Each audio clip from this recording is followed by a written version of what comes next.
বাংলাদেশের ক্ষেত্রে আপনার দীর্ঘ ১.৫-২ বছর ধরে তারা কিন্তু কনসিস্টেন্টলি এবং পারসিস্টেন্টলি যে বার্তাটা দিচ্ছে, তার থেকে নির্বাচনের পরে ১৮০ ডিগ্রি সমারসল্টে চলে গেছে এরকমের একটা প্রতীতি আমাদের পলিসি মেকারদের অনেকের মনে জন্মেছে। এই জন্যে যে মার্কিন যুক্তরাষ্ট্রকে তারা ধরেই নিয়েছেন কাগুজে বাঘ হিসেবে। ৫ জুন যে উপনির্বাচনটি নির্ধারিত হয়ে আছে সেখানে প্রতিদ্বন্দ্বিতা করবার কথা ছিল। তিনি নানান বিবেচনায় প্রত্যাহার করে নিয়েছেন ১৮ তারিখে। তখনই মনে হয়েছে যে আগাম বার্তা আছে স্টেট উইদিন স্টেট অ্যাক্টরদের কাছে। ৬-৭ সাবেক এবং তৎকালীন বর্তমান কর্মকর্তার উপর এই স্যাংশন আরোপ করা হয়েছিল তা বাংলাদেশে তার কার্যকারিতা হারিয়ে ফেলেছিল এই কারণে যে স্যাংশন প্রাপ্ত হলে তিরস্কৃত হওয়ার বদলে পুরস্কৃত হওয়া যায় এবং পদোন্নতি পর্যন্ত পাওয়া যায়, পদের এক্সটেনশন, পদে থাকার এক্সটেনশন পর্যন্ত পাওয়া যায়। দেখুন, কাল রাতে আমার এক সতীর্থ মার্কিন নাগরিক তিনি আমাকে মাঝরাতে এই বার্তাটি জানান। আমি তখন চেক ব্যাক করার জন্য মার্কিন সার্ভিস অফিসার দুজনের সঙ্গে যোগাযোগ করি এবং তারা আমাকে রিকনফার্ম করেন এবং এরপর অসলো থেকে একজন আমাকে রিকনফার্ম করেন বিষয়টা এবং সেই সঙ্গে আরো কয়েকটা সোর্স থেকে নিশ্চিত হওয়া যায়। পুরো স্টেটমেন্টটার কপি বিভিন্ন সূত্র থেকে পেয়ে আমি কম্পেয়ার করে দেখলাম যে এটার সত্যতা, মানে এই যে স্টেটমেন্টটি ইস্যু করা হয়েছে মার্কিন সরকারের পক্ষ থেকে তাতে কোনো সন্দেহ নেই। এক, দ্বিতীয়ত যে বিষয়টি আপনার দীর্ঘদিন ধরে ভিসা নীতি যেটি মার্কিন বাইডেন প্রশাসনের উদ্ভাবন বা ইনোভেশন বলা চলে, সেটি অনেকাংশে তার দাঁত এবং নখ বা আঁচড় বসানোর ক্ষমতা কার্যকর করতে পারছে না বা কার্যকারিতা হারাচ্ছে মার্কিন নোশন অফ প্রাইভেসির কারণে।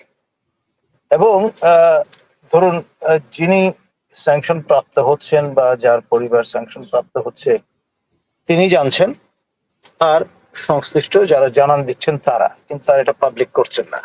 তো ফলে আপনার এই যে সমস্যাটা সেটা কিন্তু আমাদের মতো দেশে এটি প্রভাব বিস্তার করছে এবং এর ফলে যেহেতু আমাদের সমাজে সেন্স অফ প্রাইভেসিটা সেই রকম সরব ভাবে উপস্থিতি জানান দেয় না বা ওই বিষয়টায় আমাদের অভ্যস্ততা নেই, ফলে হোয়ার টু ড্র দ্য লাইন এটি আমরা লালন করি না।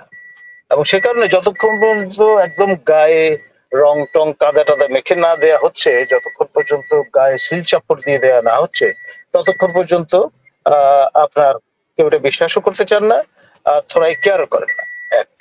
আর তার উপর যে বিষয়টা ইতিমধ্যে আমরা জানি যে র্যাবের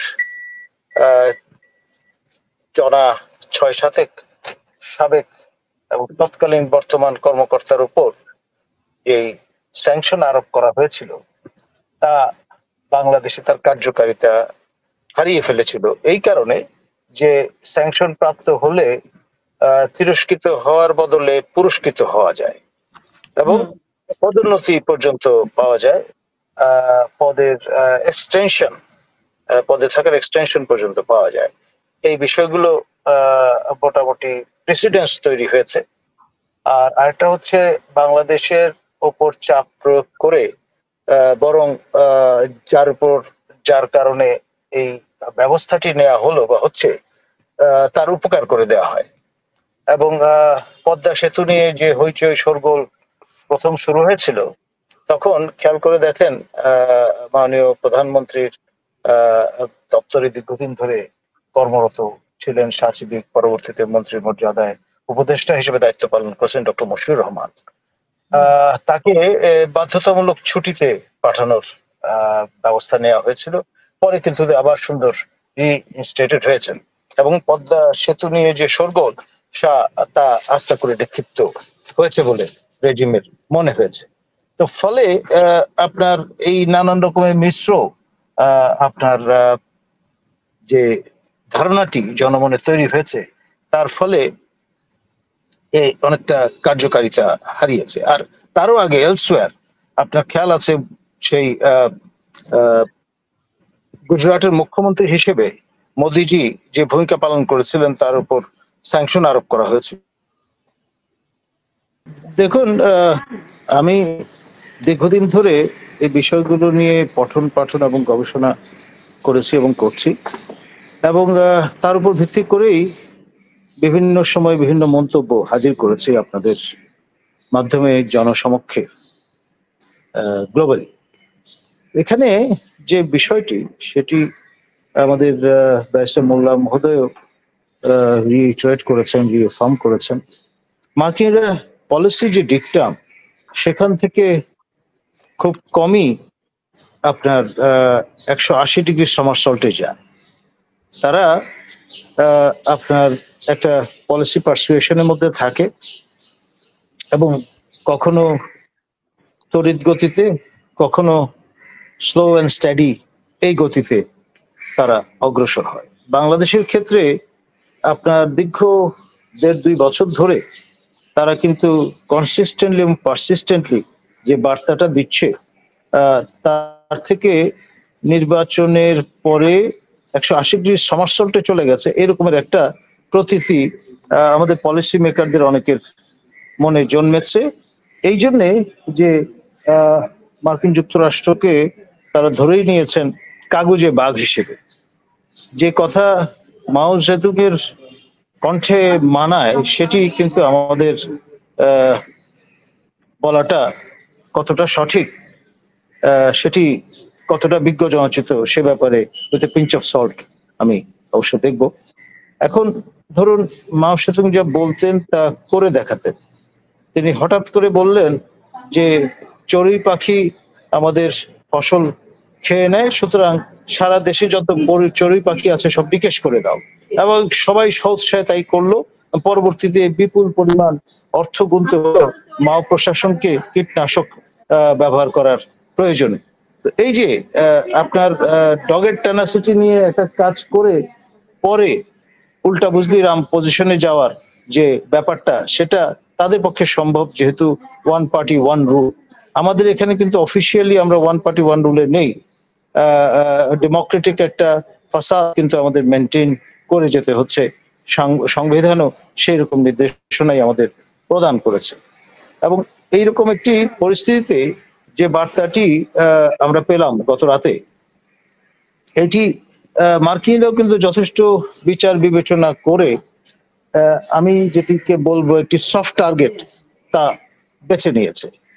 এবং এটার সূত্র হলো, আমি মানে আপনি যদি আলামত হিসেবে দেখেন, যাকে জড়িয়ে নানান রকম কথাবার্তা বলা হয়ে থাকে সেই ব্যক্তিটি আপনার 5 জুন যে উপনির্বাচনটি নির্ধারিত হয়ে আছে সেখানে প্রতিদ্বন্দ্বিতা করবার কথা ছিল।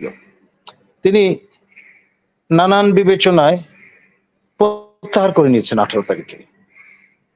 তখনই মনে হয়েছে যে আগাম বার্তা আছে স্টেট উইদিন স্টেট অ্যাক্টরদের কাছে, এবং তারা তাকে পারসুয়েট করেছেন যাতে তিনি আপনি প্রত্যাহার করে নেন। কারণ এইরকম হৃষ্টপুষ্ট হয়ে মহান জাতীয় সংসদে আসনে উপবিষ্ট হন তখন মানে ওই যে রাজহাঁস সোয়ান লেকে যেভাবে ঘুরে বেড়ায়, পানি একটা ফেলে দেয় এবং একবার গর্বিত ভাবে চারণকে জলকেলি করে, সেরকমের একটা দৃশ্য অবলোকন করার সুযোগ সবাই হারাবেন, এরকম একটি অবস্থা। আপনার ডক্টর বশির রহমানের ক্ষেত্রে যেটা হয়েছিল বাধ্যতামূলক ছুটিতে পাঠিয়ে পরবর্তীতে রিইনস্টেট করে এবং পুরো বিষয়টাকেই জলে নিক্ষেপ করার মতো কাণ্ড হয়েছিল। এখানটায় সেটা কিরকম দাঁড়ায় it's too early to tell. তবে যেটি ওই যে র্যাবের উপর যাদের উপর স্যাংশন প্রদান করা হয়েছিল তাদের অনেকেই কিন্তু প্রাপ্তিযোগ ঘটেছে। একজনের এক্সটেনশন হয়েছে, তিনি সর্বোচ্চ পদে আসীন হয়েছেন। মানে এই ধরনের পদক্ষেপ গ্রহণ করে সরকারি বার্তাটি দিয়েছে যে কুছ পরোয়া নেই, come what may, we don't give a damn, however it may be, who the state could be, ইত্যাদি। তো এই যে সেই জায়গাটায় তারা স্টিক করেন কিনা, সেখান থেকে বেরিয়ে আসেন কিনা, এর সময়ই বলে দেবে। তবে ব্যারিস্টার মোল্লার সঙ্গে আমি একটা বিষয় একমত, সেটি হচ্ছে maybe this is just the beginning, it may continue, হয়তো ক্লোজ ইন্টারভেলে হতে পারে, অথবা থেমে থেমে হতে পারে, অথবা just they are waiting to see when Indian election is over, এবং তারপরেই হয়তো দেখা যাবে যে আরো অনেক একগুচ্ছ পদক্ষেপের ঘোষণা আসতে পারে। অ্যাকচুয়াল যে অ্যাকশন রিসার্চের মতো ফিল্ড থেকে যে ফিডব্যাক গুলো মার্কিনরা পেয়েছে, সেটি হচ্ছে তাদের সেন্স অফ প্রাইভেসি আর বাংলাদেশিদের সেন্স অফ প্রাইভেসি এক নয়। সুতরাং আপনি যিনি যার উপর স্যাংশন বা যে উপর স্যাংশন প্রদান করা হলো তারা জানলেন, আর স্যাংশন প্রদানকারী কর্তৃপক্ষ